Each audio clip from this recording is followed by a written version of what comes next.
Hi friends, இன்றைக்கி நம்ம இந்த வீடியோவில் இப்போ ட்ரெண்டிங்கில் இருக்க பிரசிலியன் கேண்டி பாலபயானா எப்படி செய்யலாம் அப்படின்றது பார்க்கலாம். ரொம்பவே ஈஸி, கண்டிப்பாக நீங்கள் வீட்டில் ட்ரை பண்ணி பாருங்கள். இதில் கேரமல் எடுக்கிறது மட்டும்தான் பார்த்து பண்ணணும், மற்றபடி இந்த ரெசிபி ரொம்பவே சிம்பிள். இப்போ வாங்க இதை எப்படி செய்யலாம் அப்படின்றது பார்க்கலாம். இதுக்கு 1 கப் தேங்காய் துருவல் தேவைப்படும். நான் தேங்காய் உடச்சி அது பின்னாடி இருக்கும்ல பிளாக் கலரில், அதை எடுத்துட்டு அதை அரைச்சி எடுக்க போகிறேன். இதுக்கு 1 கப் தேங்காய் துருவல், 1/2 கப் கண்டன்ஸ் மில்க், இவ்வளோதான் தேவையான பொருள். இப்போ வாங்க எப்படி செய்யலான்னு பார்க்கலாம். இதுக்கு ஒரு கடாயில் அந்த 1/2 கப் கண்டன்ஸ் மில்க் சேர்த்துக்கோங்க. இது கூட 1 கப் தேங்காய் துருவல் சேர்த்து இதை நல்லா மிக்ஸ் பண்ணிக்கோங்க. இது நல்லா சுருண்டு வரணும், கடாய் விட்டு பிரிஞ்சு நல்லா சுருண்டு வர வரைக்கும் நம்ம இதை ரெண்டுத்தையும் மிக்ஸ் பண்ணி விட்டுட்டே இருக்கணும். நீங்கள் தேங்காய் துருவலுக்கு பதில் டெசிகேட்டட் கோகோனட் 1 கப் கூட சேர்த்துக்கோங்க. அது ரொம்ப சிம்பிளாக முடிஞ்சிடும், ஒரு 3 to 4 மினிட்ஸில் ரெடி ஆகிடும். இந்த மாதிரி ஃப்ரெஷ்ஷான தேங்காய் துருவல் சேர்க்குறீங்க அப்படின்னா ஒரு 7 to 8 மினிட்ஸ் ஆகும்.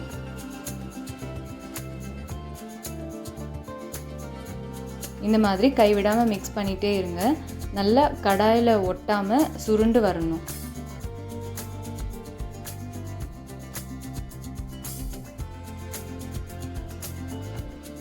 இங்கே பாருங்கள், நல்லா ஒட்டாமல் சுருண்டு வந்துருச்சு. இந்த டைமில் நம்ம ஸ்டவ் ஆஃப் பண்ணிவிட்டு இதை ஒரு பிளேட்டுக்கு நம்ம ட்ரான்ஸ்ஃபர் பண்ணி வச்சிடலாம். இது நல்லா ரூம் டெம்பரேச்சர் வரணும். இது நல்லா ஆறுனதுக்கப்புறமா இதை ஒரு தடவை மிக்ஸ் பண்ணி விட்டுட்டு நம்ம குட்டி குட்டி பால்ஸாக நம்ம ரெடி பண்ணிக்கலாம். நான் நம்ம லாலிபாப் வாங்குவோம்ல, அது எந்த சைஸில் இருக்கும் அந்த சைஸில் நான் ரெடி பண்ணிக்கிறேன். உங்களுக்கு எந்த சைஸில் வேணுமோ அந்த மாதிரி நீங்கள் ரெடி பண்ணிக்கோங்க. இப்போ எல்லாத்தையும் ரெடி பண்ணியாச்சு. இதை ஃப்ரிட்ஜில் ஒரு 1/2 hour வச்சு எடுத்துக்கலாம். இப்போ நம்ம கேரமல் ரெடி பண்ணலாம். இதுக்கு ஒரு பேனில் 2 டேபிள் ஸ்பூன் அளவுக்கு சர்க்கரை சேர்த்துக்கோங்க. சர்க்கரை சேர்த்ததுக்கு அப்புறமா நீங்கள் ஸ்டவ் ஆன் பண்ணி லோ ஃப்ளேமில் வச்சுக்கோங்க. இந்த கேரமல் ஃபுல்லாகவே நீங்கள் லோ ஃப்ளேமில் தான் செய்யணும். ஏன்னா சர்க்கரை மெல்ட் ஆகின உடனே கொஞ்ச நேரத்துலேயே கேரமல் ரெடி ஆகிடும். அதை பார்த்து ஆஃப் பண்ணணும். கொஞ்சம் தீயை விட்டுட்டிங்க அப்படின்னா கசக்கும், கலரும் நல்லா இருக்காது. லோ ஃப்ளேம்லேயே வச்சு பக்கத்துலேயே இருந்து பார்த்து செய்யுங்க. இப்போ சர்க்கரை மெல்ட் ஆக ஆரம்பிக்கும் போதே லைட்டாக கலர் சேஞ்ச் ஆகும். அப்போது ஸ்பூன் வச்சு நல்லா மிக்ஸ் பண்ணி விடுங்க. நல்லா ஃபுல்லாக சுகர் மெல்ட் ஆன உடனே ஒரு ஹனி கலர் வரும், ஒரு கோல்டன் கலர் வரும். அந்த டைமில் ஸ்டவ் ஆஃப் பண்ணிவிடுங்க. நீங்கள் கேரமல் இவ்வளோ பெரிய பேனில் செய்ய வேண்டாம், நீங்கள் அந்த தாளிக்கிற கரண்டி இருக்குல்ல அதில் செஞ்சுக்கோங்க. ஏன்னா நம்ம கொஞ்சம் தான் சுகர் கேரமல் செய்ய போகிறோம், அதனால் தாளிக்கிற கரண்டியே கரெக்டான சைஸாக இருக்கும். இப்போது கேரமல் ரெடியான உடனே நம்ம 1/2 hour ஃப்ரிட்ஜில் வச்சுருந்தோம்ல, அந்த கண்டன்ஸ் மில்க்கும் தேங்காய் துருவலும் போட்டு நம்ம மிக்ஸ் பண்ணி வச்சுருந்தோம்ல பால்ஸ் மாதிரி, அதை அந்த கேரமல் உள்ளே வச்சு நல்லா டிப் பண்ணி அந்த கேரமல் ஃபுல்லாக அது மேலே கோட் ஆகிற மாதிரி பண்ணிவிட்டு நம்ம அதை எடுத்து பக்கத்தில் இருக்க பிளேட்டில் நம்ம வைக்க போகிறோம். ஸ்பூனில் எடுத்து கூட மேலே ஊற்றி விட்டுட்டு நீங்கள் அதை எடுத்து இந்த மாதிரி வைக்கலாம்.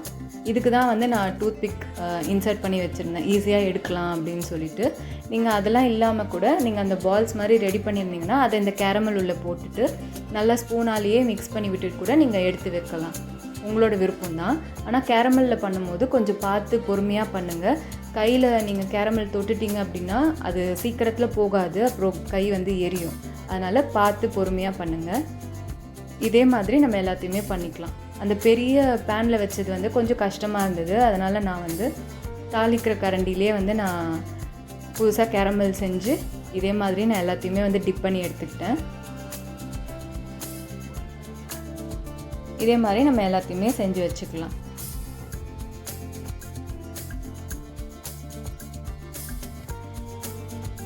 இப்போ நம்ம எல்லாமே ரெடி பண்ணியாச்சு.